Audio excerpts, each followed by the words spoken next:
how does our theoretical realization that we have, that we are reading from Prabhupada books, how does it actually become a realization on the level of the heart, a conviction? I think one of the biggest problems. Yeah, you mentioned about introspection. I'm sure that helps. Yeah. From my experience, one of the biggest problems is just to know the reality of what you just described. Because so often we think we're actually living something, living the philosophy in some way, when we're not.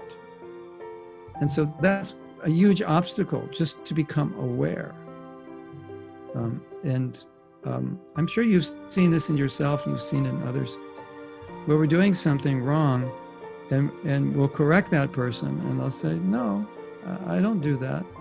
And we see clearly that they do it, and they don't realize they're doing it. And the reason is, when you think you're doing something, you don't always become aware when you're not, because it's just the way the mind works, you know?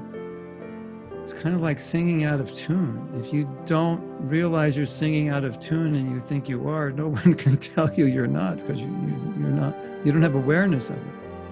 So that's really a big issue. What I've seen, just bringing awareness. And part of the problem is, which makes it difficult, is that we read in our books about a devotee. A devotee is this, a devotee is that. And we're all called devotees. So we think, well, I'm a devotee. So, you know, I'm not like the karmis. I'm not like the non-devotees. They do all these things, but I'm a devotee. And if you've been a devotee long enough, you know that's not true. That just because you're a devotee and the books talk about devotees are like this and non-devotees are like that, it doesn't mean you don't do what the non-devotees do sometimes, or all the time, at least in certain aspects. And so part of the obstacle for us is we think, well, I'm a devotee, so I'm on the devotee side, so I'm not on that side. And in fact, I'm acting sometimes on that side, but because I think I'm on this side, I don't notice it. And I say, oh, they do that, I don't do that. When in fact, sometimes I do it also. So that's the first obstacle. It's just recognizing what the problem is, recognizing or justifying it. Well, I'm a devotee, I can justify it. I didn't treat you well. Well, I'm older than you, so I have a right to do it. But in fact, I don't have a right to do it. You didn't deserve my anger.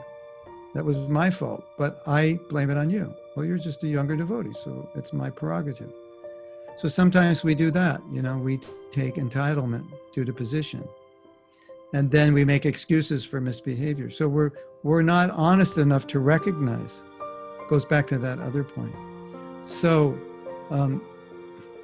first you have to realize it's not in your heart in the first place. And that's a big problem, because a lot of times we think it is, and we rationalize and justify. I'm a devotee, so how could it not be?